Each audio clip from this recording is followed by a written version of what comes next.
years in Steinberg. Yeah. Michael's ability to play basketball brought in other people, lawyers, agents. Right. He might have said, this might be an idea. I'm sure there's things tossed out that we're not going to get to see in that movie. I don't think that anyone who hasn't had any experience with this kind of level that we're going to be talking about that Michael was at, and we got to remember, we look at Michael with esteem. We put him on a pedestal when we talk about this. He was the third pick. He wasn't the number one pick. So we're also talking about being able to understand that he wasn't deserving of everything that he got in.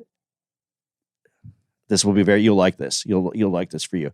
What are we fighting right now? The algorithm? The algorithm would tell you that he wasn't deserving of that over the other people. Yeah. It has to go off your feeling, off your gut, off what your instincts, what you are.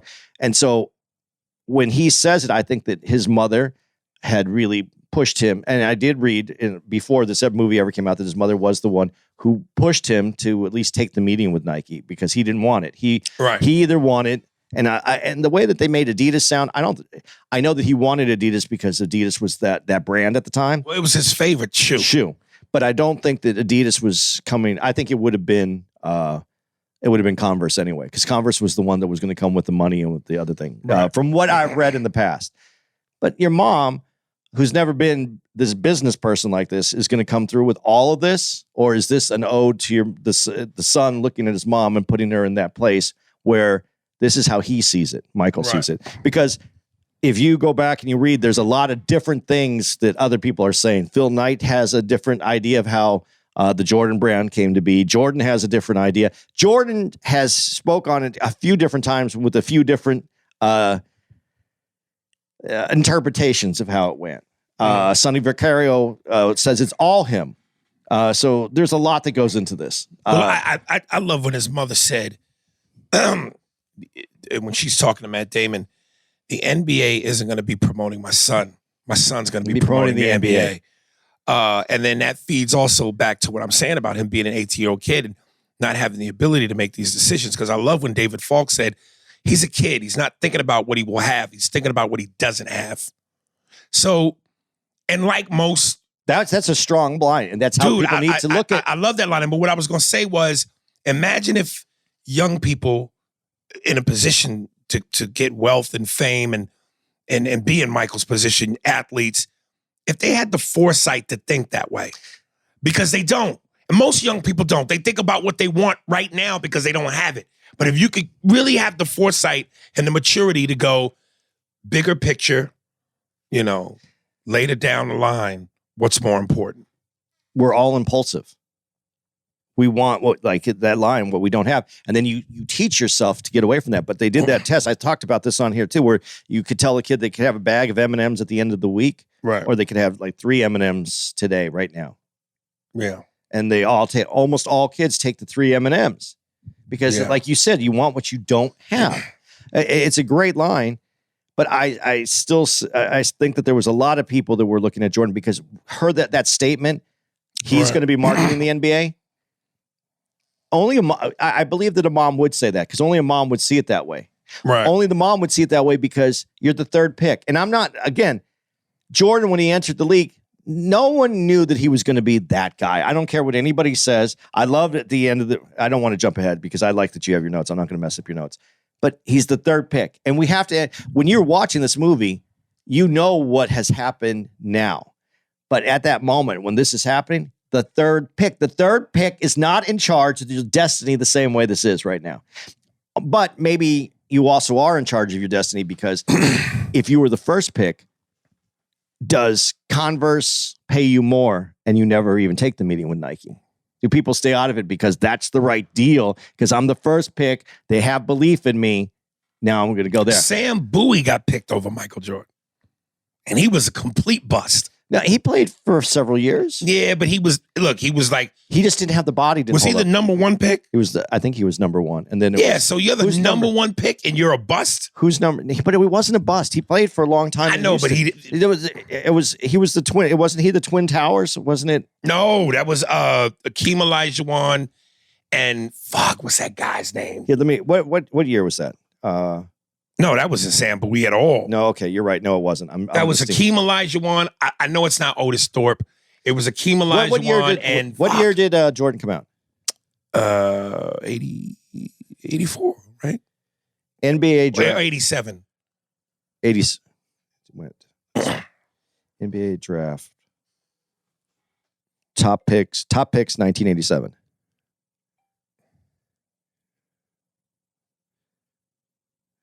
Seven. Just give me the fucking list, draft selection.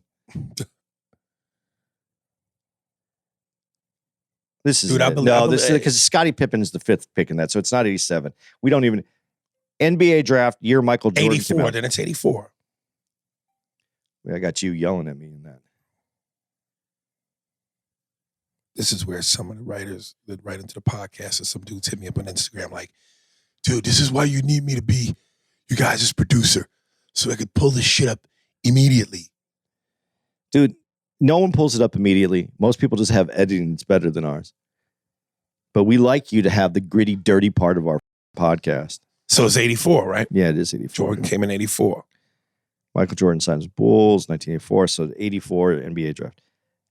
NBA 84 draft. Sam Bowie's number 1. Hakeem Olajuwon is number 1. Sam Bowie's 2. Michael Jordan's 3. And he went to Portland, Sam Bowie. That's right. I got this all fucked up. Hakeem Olajuwon. Sorry, I'm in my head. I'm fucked up. So let's do it. Hakeem Olajuwon. You could still make a case that was, even knowing what you know now, it would be hard to make that case. But going on what you would, Hakeem over Michael, yeah, especially at the time, it's a dominant, it's a big league.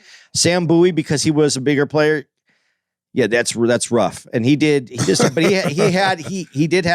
health problems. I know that. Then Jordan. Sam Perkins, number 4, solid player, didn't become like that superstar player, but he was integral to the teams that he played on. Mm-hmm. Charles Barkley. Barkley was a beast too. You could have picked Barkley. Could have went to Sam Bowie. If Barkley would have went ahead, Michael Jordan went to Sam Bowie's position, and you're looking back at it right now. Would you have any issue with that? Well, didn't they say that Portland wouldn't have wanted Michael because they already had Clyde Drexler. And then, so Bowie is the compliment to Drexler. So that's the work. That's to make the team work. But no one knows. But obviously no one knows. But if they had any glimpse into the future, they pick Michael Jordan. Yeah, but Portland picks Michael Jordan and goes, "Hey, Drexler, we're gonna ease you up out of here." If I told you that possibly the two best players that were going to play in the 90s were going to come out in the draft, and I said guaranteed 2 best players 90s draft, no matter what, and you knew that was for the truth. There was no way that was wrong. And I said, here's Hakeem Olajuwon and here's Michael Jordan. Who are you taking without knowing what Jordan did? Oh, Hakeem. Okay. But again, it's a big man's league. So, yeah. Yeah. Then I would have hated myself for all eternity. So this isn't a ridiculous thing. Sam Bowie just didn't play to the potential that he had, but I know that he was jacked up. Center. Yeah, he played though. How many years? But he wasn't as impactful. He wasn't, but it just but when you say bust, you think about someone who just falls out of the league. Kwame Brown. Okay, so getting back to where we were, he's still the number 3 pick. He isn't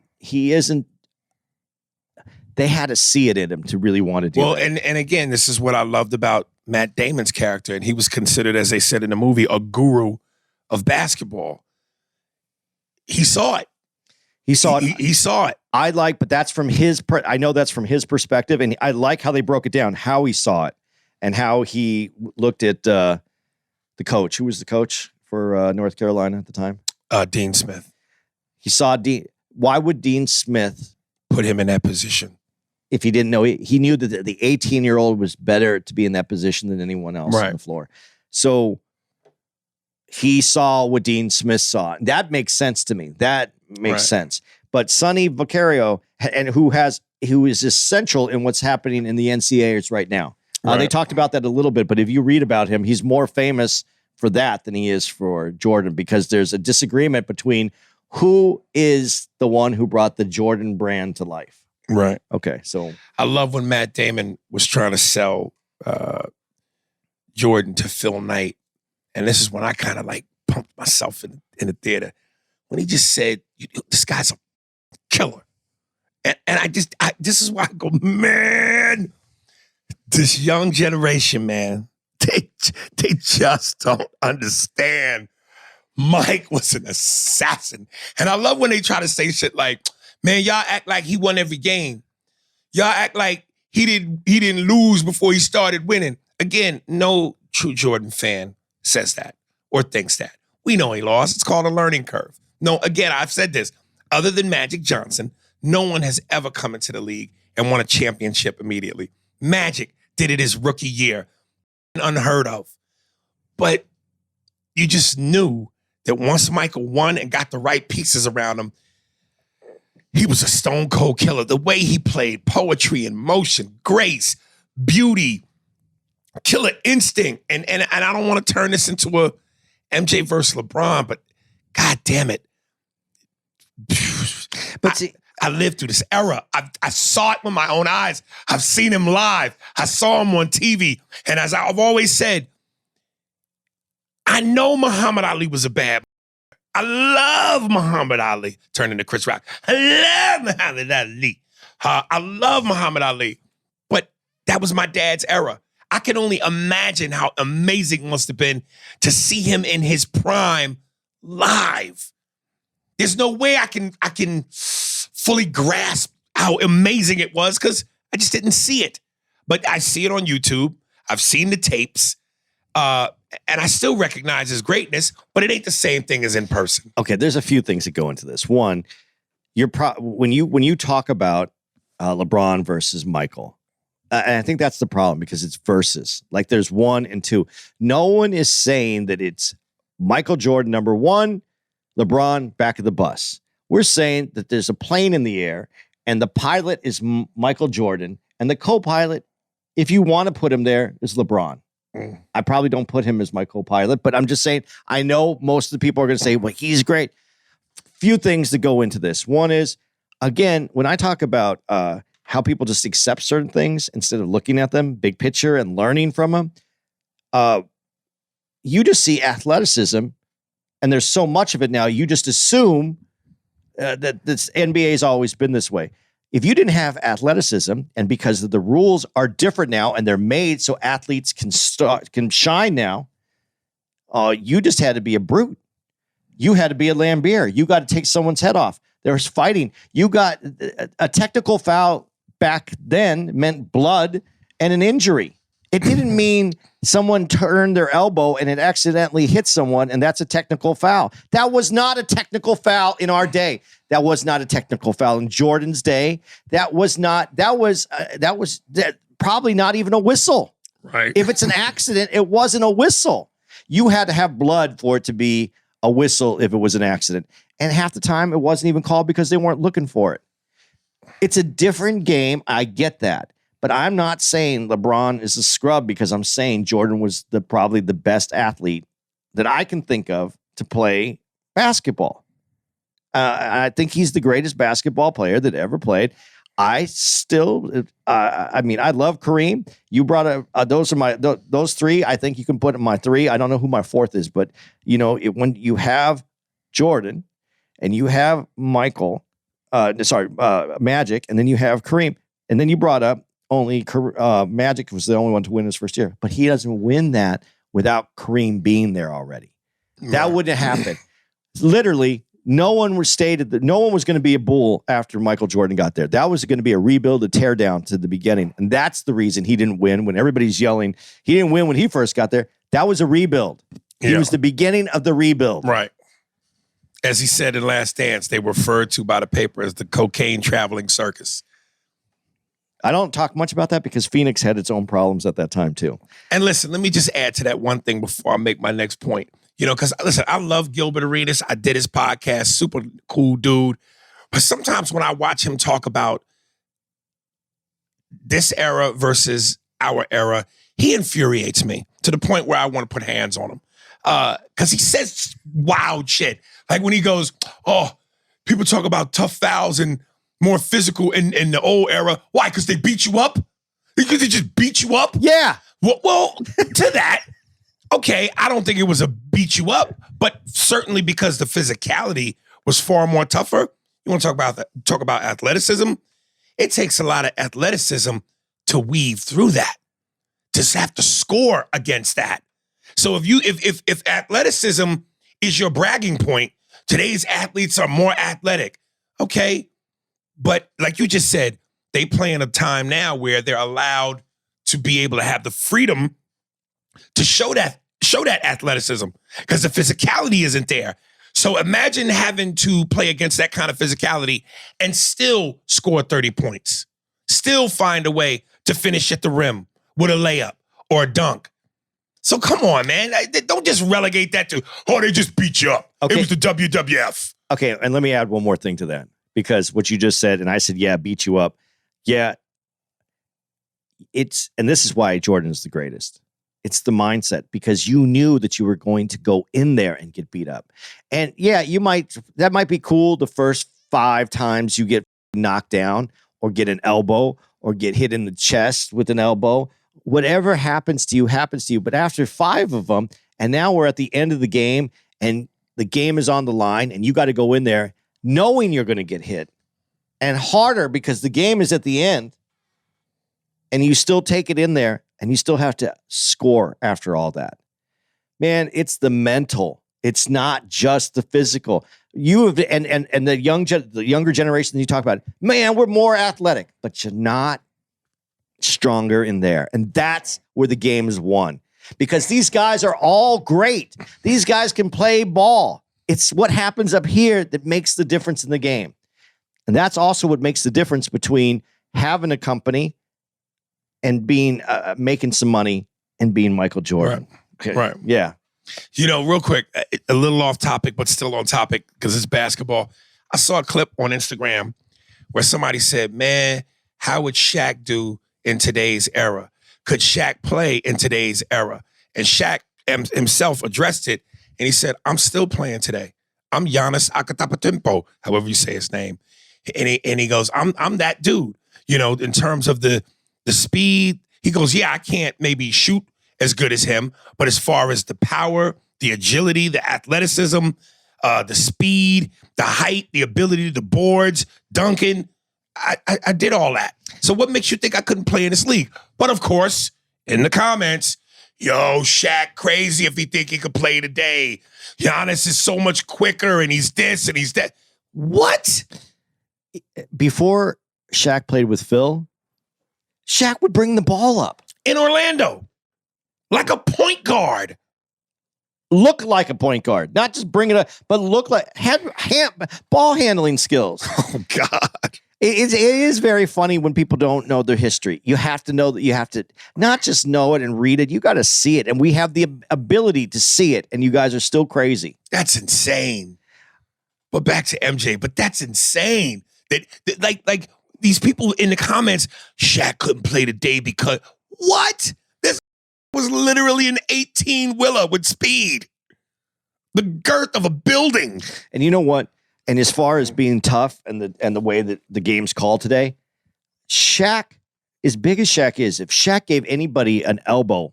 Oh, but he did a couple times. But if that was a regular basis, someone would be dead.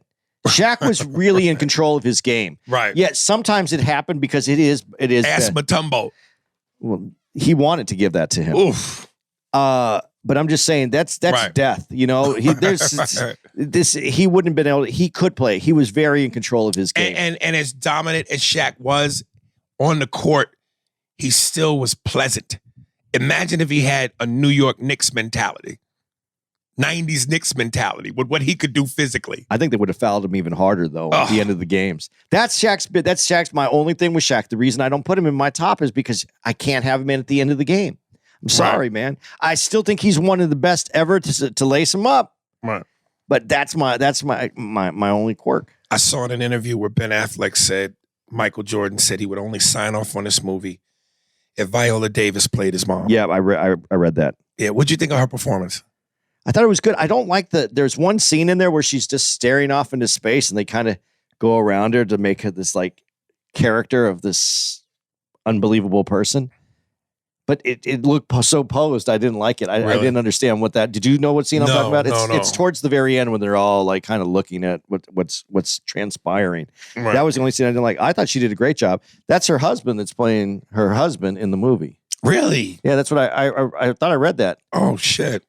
That's her actual husband. That's her real husband? Wow. So, that chemistry should already be there. And it seemed like it was. Right. Because the very first thing he does is laugh when they start talking. Like he's like he knows what he's going to get. Right. That's why, again, I'm telling you, this movie is an ode to Michael Jordan's mom. This is how he sees her. No matter what anybody says, he sees her as like you just said, the greatest business negotiator of the business. Right. That's how he sees her. And he gave her that. So I think it's great. I think it's great. Well, I loved at the end how they cut to the actual clips, like from his Hall of Fame speech where he's talking about his mother and giving her flowers.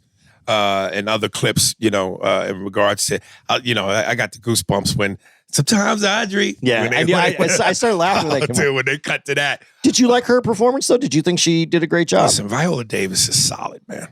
She's just solid. Yeah, I thought she did great. No, I really. If you were Jordan, if you're Jordan, well, he picked her. I know that's what I was going to ask. Is there anybody else that you would go? I think this person could have pulled this off. Not even as well. Do you think there's someone out there that I was surprised because it seems like the go-to black mom is always Angela Bassett. So the fact that they went with Viola, I thought was cool. I mean, listen, both are juggernauts acting wise. What do you think? How do you think Angela Bassett would have done with it? Kiki, what's the black actress's name? Kiki, God, what's her name? The black girl who did the movie, the slave movie I told you about, where the slave plantation was in the woods, but when she ran out the woods, it was regular present day. Her name is Kiki something, but she does a great Angela Bassett impression. Yeah, because she said Angela's all in the mouth and the lips, and I can't do it. But when you see her do it, it makes perfect sense. So my only thing would have been if trying to be Dolores Jordan, she gave us Angela Bassett. Yeah, because Angela Bassett plays bigger. She usually plays a little bigger.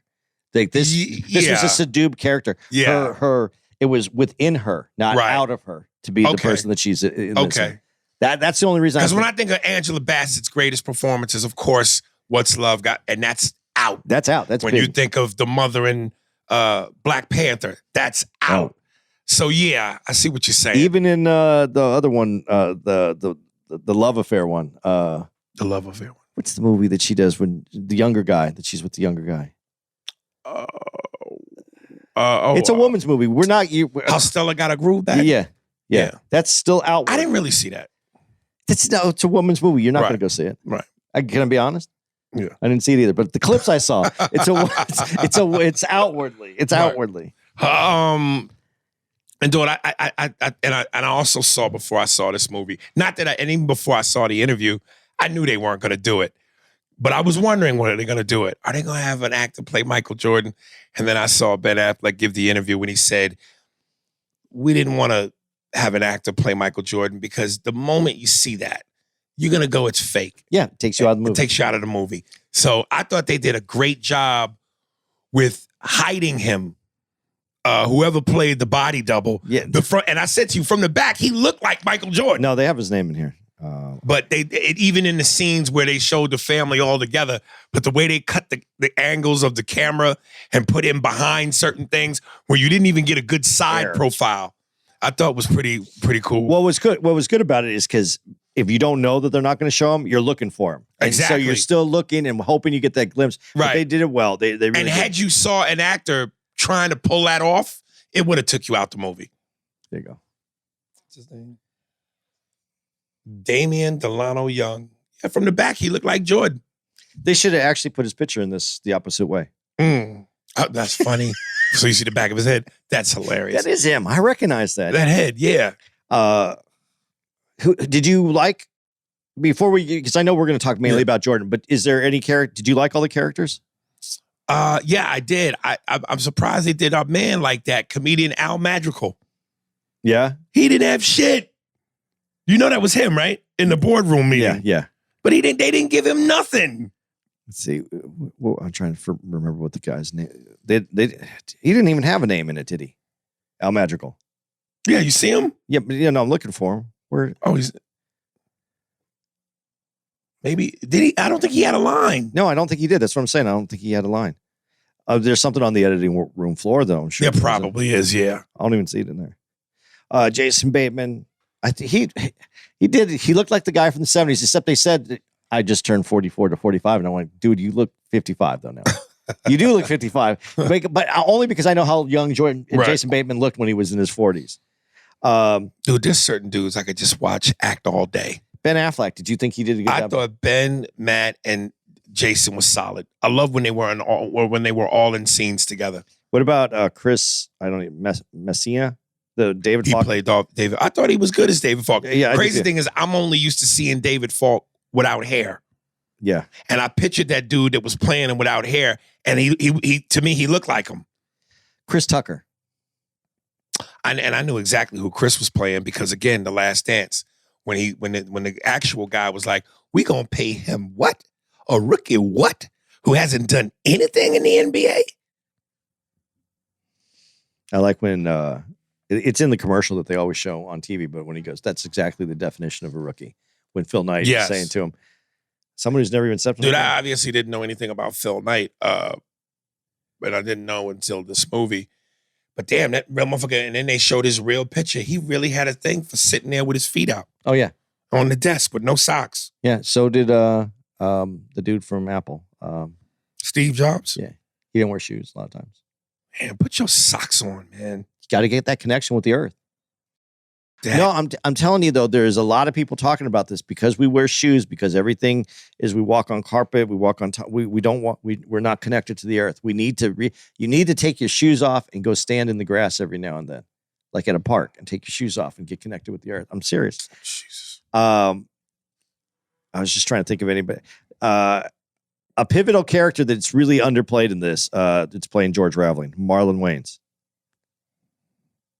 He had it was a small part. Right. What did you think of his performance? It was two buddies, right? So it was a good performance. Yeah. I felt like it was two buddies. Yeah. All right. Okay. I'm not trying to get you in trouble. I was trying to ask real questions. Dude, that scene where Jordan finally comes to Nike and they do the pitch and they're in the room and they're playing the video. And I turned to you and said, oh, almost like it pained me. Like, oh, I know that feeling. Trying to sell something, trying to sell yourself, trying to get them to like you. And then looking around at each other uncomfortably like, this isn't going well. That feeling in the pit of your gut, I felt the pain in that scene. Like they're trying to impress Mike and his family, but mainly Mike. But you could just see it, how it's not going well and everybody's getting nervous. And I was just like, oh God, but what brought it home beautifully, and this is again why you love Matt's character, he said, cut the film off. Spoke from the heart. But that spoke from the truth. That's also going back to Raveling's character, where he's talking about him with Martin Luther King. And right. Martin says the speech wasn't going well because he has his speech and he really owns the speech. Right. So he saw that line wasn't in there. I got a dream. And that he spoke from the heart and he got the crowd and he pulled that in. So that moment, that's the realization. This is the movie moment where he says, right. And he goes off script and cut the video. But that video, if you're Jordan and you're not even into Nike and they show you something that you've already done and it's on a loop, he's playing and you keep seeing that shot from the Final Four. What's impressive about that? I know what I've done. But here's what I thought brought it home for Jordan. When Matt started speaking to him, it was like a coach was talking to him. Right. It was like Dean Smith was talking to him. Right. And the whole thing about, the shoe can only be so special until the right person steps in it. The shoe is just a shoe until the shoe is just a shoe until the person steps in it. And that whole speech, listen, man, I think that speech with Matt Damon's performance goes down as some of the best movie speeches. Like when somebody has to do a monologue of a speech. That got me a little yeah. Well, what I like that they gave credit to, that he gives credit to it in the movie, to Sonny's character is that he got that from watching Arthur Ashe talk about the racket, from playing with that racket. And the racket, is racket you can have. We can all have this racket. Right. This racket didn't make me better, really, is what it's saying. I'm the racket. Right. I made that racket do this. Right. But you can play with my racket. That's as close. Basically, this is as close as you're ever going to get to being this good. And that was always the selling point for the Jordans. Yeah. You wear the sneakers that Mike wear. You might be able to, you're not, but you might. Right. Be like Mike. Yes. Yes. I mean, that's every marketing campaign is to be like Mike. Right. Because that's as close as you're going to get. That speech moved me, man. It felt so honest. And that's what I'm talking about when I go honest. Like Patrice said, you can't beat honest. Honest always wins. I love when they talk about when this is all said and done and when everything's broken apart. Right. Only, talking about everybody in the room trying to get him to be part of this. Only your legacy is going to be left. Right. But I love, and this is the part that I love, because this is honest. When I talk about playing the white guy honest, when the Phil Knight character goes, no, I think I'll be remembered. Like that whole thing about Jordan, the shoe, the business, the company, what hit him was, wait, I think I have some sustainability. I think I'm substantive. I think some people are going to remember me, right? You think so? He was actually asking that question. I think that's the honesty of real people, and people who are successful have that. And also, and this is where the thing about this blurred line with money, how Phil didn't know that they said, yeah, we'll pay the fines. $5,000. $5,000 a game. He didn't even know what the fine was going to be. Right. But it's like if he decided not to do it and not to make the classic red and black shoe, and they went with the NBA rules, it was the all predominantly 50% white shoe. 51%. 51%. Look at you Jew. No, I'll tell you why in a minute. Okay. Does the Jordan thing even happen? Because that shoe was also the selling point when he came in the room and he saw it.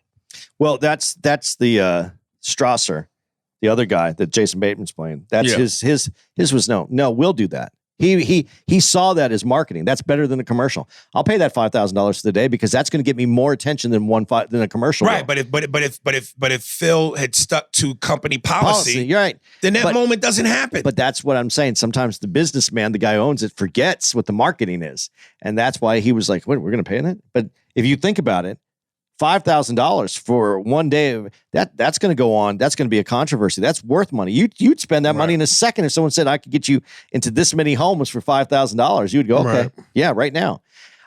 So I love that part of it. The reason I brought up the 51% is I used to work at this place called Raw Sushi. And I was the GM. And I had these red and black vans. And we had to wear black shoes. But they were checkerboard.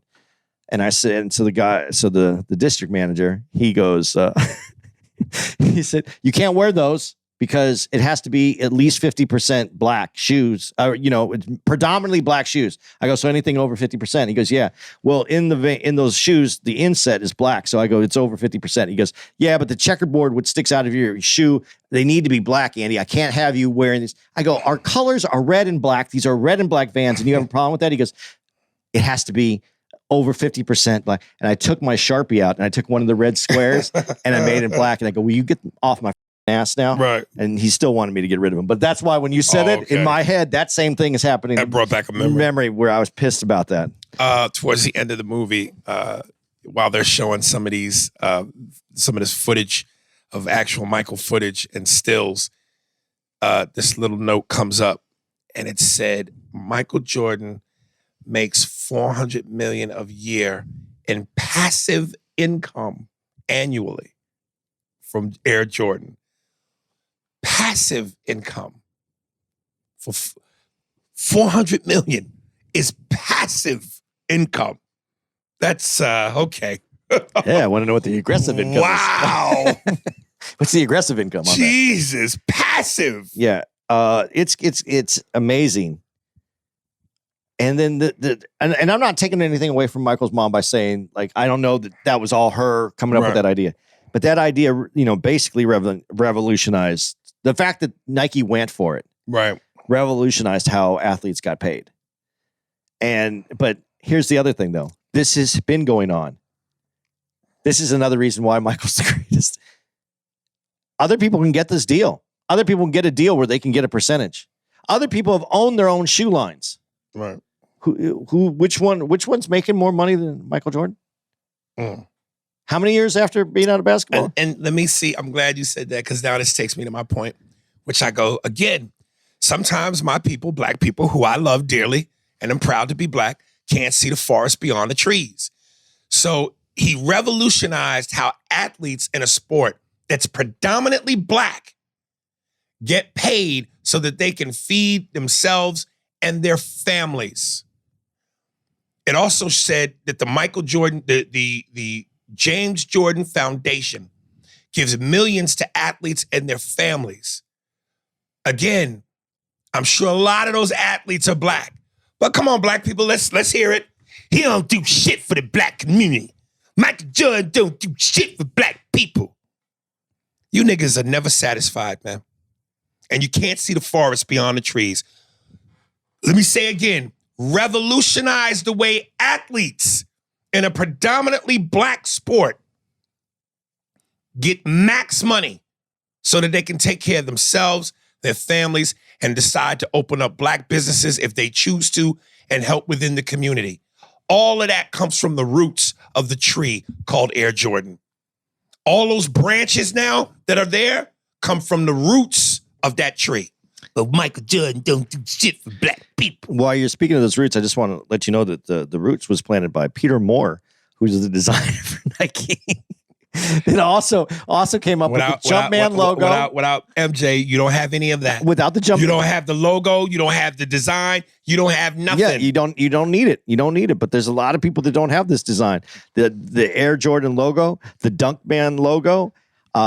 He's a very interesting character, this guy. Yes. But I have different stories, but I don't want to take you away from what you're doing. No, that's really my last point. Okay, so I'm going to go over some of the things that I had some not issues with, but just thought, here's my biggest issue with the whole thing, the experience of going to this movie with you.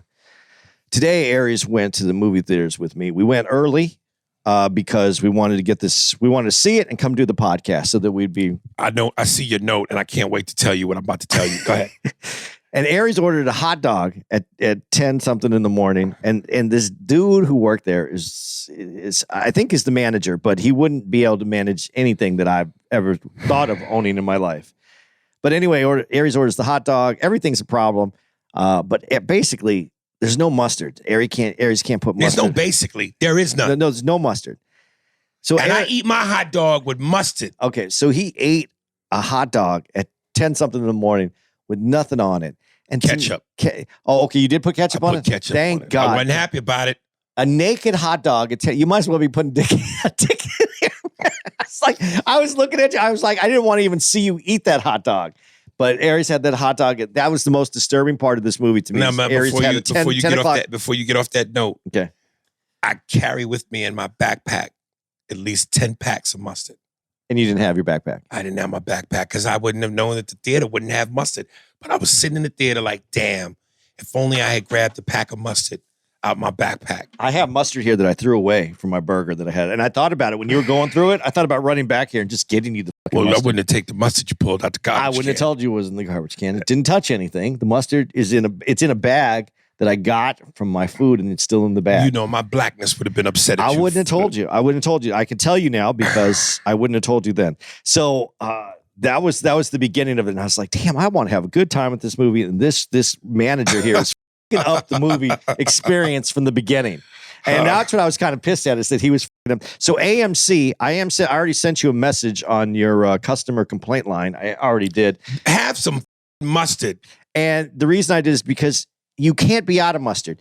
Listen, if I was managing the AMC and someone came in at 10 o'clock in the morning and wanted one of your hot dogs that's spitting on your shit, I would just walk down. I said, sir, we should have mustard. Give me a second. And I'd walk down to one of the places down below that's in the food court, and I would have got some mustard and brought them up. The same thing happened to me when I went to a restaurant once and they told me they were out of Coke. And I said, no, you're not out of Coke. He said, no, we don't have any Coke. I said, yeah, but they're still making Coke. And you just go over to the store in your car because you're the manager and you pick up a couple 2 liters or some cans of Coke and you put it behind the bar because some people, when they want a Coke, only want a Coke.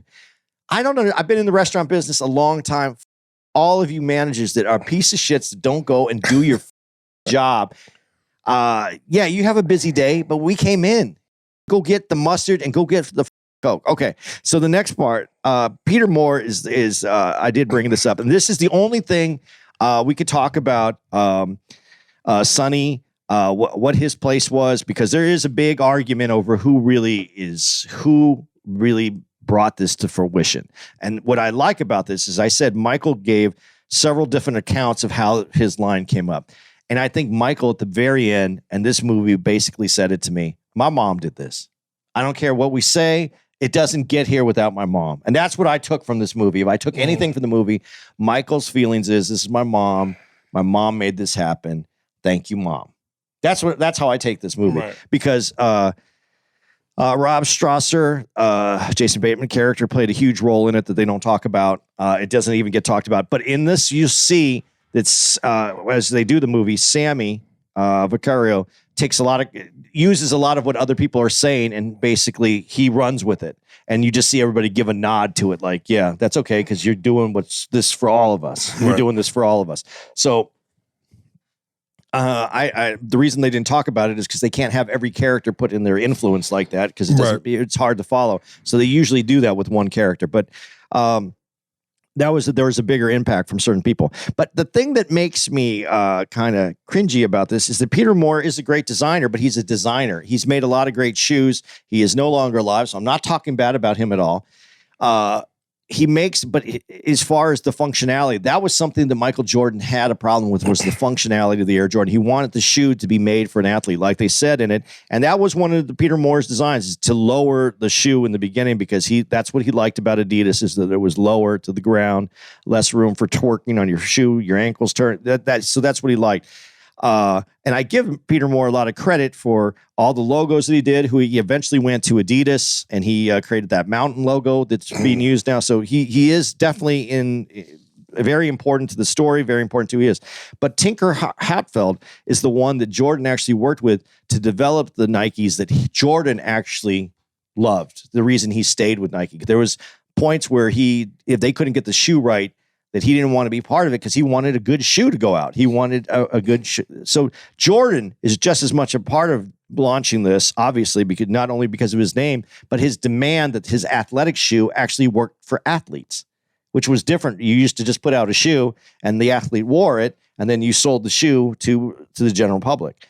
He wanted a shoe that worked for it. And he does feel, and I forgot the number, but you'll know the number when I say it. It's his favorite shoe that he felt was the most functionality and style was the one with the black patent leather.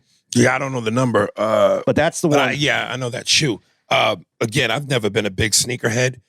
And as much as I love Jordan, I wasn't big on Jordans. I just, I only wore Air Force Ones, all white, or Timbs. I know. I love Jordans. I like them all. Not all, but there's some that I like more than others. Right. But I really do like Jordans. But the first one, the original Jordan ones, was a hit. But Jordan wanted more than just to be a good-looking shoe. Yeah. And that's where they had these things. And I think Phil Knight's the one who brought Tinker in to work with Jordan. That's when they started really developing the Jordan line. Also, though, with Peter Moore, with the logos, because he did the Jumpman logo, the wings, all the stuff that he did, that was the beginning, the inception of the Jordan brand he was at it. But Tinker, if you want to know more about him and you see this movie and you want to know more about the production, and I just go watch this. It's a documentary. It's called Abstract: The Art of Design. And there's 8 episodes, different designers, and they're all worth seeing. I think Tinker's probably the most famous out of all of them to the general public. But check it out, because Tinker is really important in this story, and he doesn't ever get brought up, which the time period of when it's made, of course, it didn't get brought up. But Ben Affleck, I did think when I first saw it, and I'm going to give Ben Affleck a lot of credit, because I wasn't on him for Batman. And when I saw he was going to play Phil, can act, right? I didn't think he was going to play Phil Knight. That was worthwhile. But even the running scenes with the Goofy running, and Phil Knight, he always ran, but Goofy, there was something to it. There was something to it, and he hits those those lines when it's like that the arrogance comes through, but in a goofy kind of way. You know, because Ben Affleck, I'm sure he's a good-looking tall guy. I'm sure that his arrogance comes out in a more good-looking bravado than Phil Knight. Listen, and he played it right. This movie, Batman and the Town, I'm convinced Ben is a bad boy. Ben is a bad boy, man. He got the chops. So no, I was surprised. I actually was surprised. I didn't think. I thought this movie, because it was them, I thought that's why he was playing it. Right. And then when he played the character, which I said, I still think he doesn't look anything like Phil Knight. Phil Knight is not a good looking dude. No, he's not. He's a goofy looking dude. And I was like, how are they going to have Ben Affleck play this character? What's the name? Oh, Bobby Knight. For some reason, I was thinking Phil Knight was Bobby Knight. No. Okay. But Phil Knight, he's done, you know, I love that they do bring the character back a little bit, where at the end he goes, you know, and this is, you won't know this unless you see the movie, but when he says, yeah, this, you know, this is how I started the business. This is basically going back to Phil, no matter how good you are, when you become rich and you do that, you have to be reminded sometimes how you got there in the first place. Right. And so I do like, there's other things in the movie just besides this tennis shoe, the sneaker, sorry, and Michael Jordan, and there's a lot to this. I thought it was a way better movie than I thought it was going to be. Go see it, guys. It's good. Fucking loved it. I think that's it. Yeah, we're right there. Shit. We're right. You know where we are? Where? An hour and 31 minutes. So what is that? Chopped into 2:45. Is it really? Yep. Look at us. Let me give you the dates, and then we can congratulate each other like we did something. And look, you know what? There's no N-words in this episode. I don't think there was. Really? No, there is. There is. I said, don't say it again. Well, wait, no, I can sing it. Okay. You are never satisfied.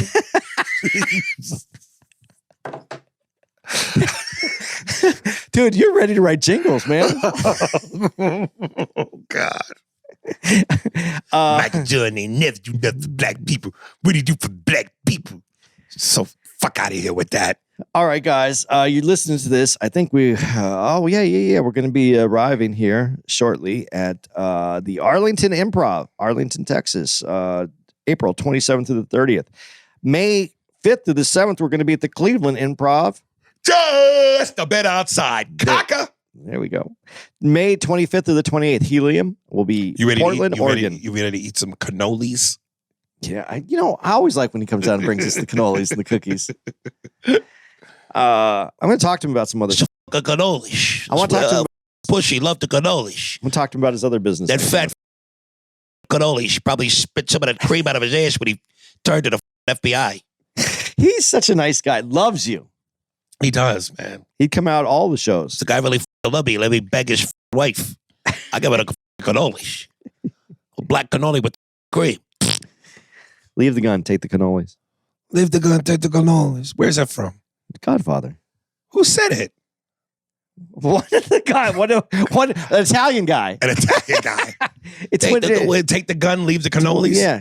No, leave the gun, take the cannolis. Leave the gun, take the fucking cannolis. It's when they shoot him they do it in the back of the head and they get into the other car. Oh, okay. Oh, that's right. Leave the fucking gun, take the fucking cannolis. What's the matter with you? And then in Goodfellas, it's the thing about the coffee. Put the coffee down. It's going to make coffee. It's always, coffee and cannoli is very important. Like I said, it's Portland, Oregon. Helium. I don't know where that came from. You're choking on a cannoli. Yeah, May 25th to the 28th, Helium, Portland, Oregon. June 1st to the 3rd, we're going to be in San Francisco at Cobb's Comedy Club, and June 9th through the 11th. Let's go. Oh, yeah. Sorry. I almost stepped I kept it short. Yes, I almost stepped on it. Shouldn't have been out like that. June 9th through the 11th, we'll be at the Pittsburgh Improv in Pittsburgh, but it's Homestead, but we'll be in Pittsburgh. And that's where we're going to be, man. Come see us. You got a show. Come check us out. Dude, you know what I was looking at yesterday before the show? I was laying in bed and I was looking at those Dos Equis commercials. The most interesting man in the world. Dude, some of those were brilliant. Yeah. Some of those, the way they were written were brilliant. But they felt like they were all based off of, to me, and I don't know if which one came first, so I could be completely wrong.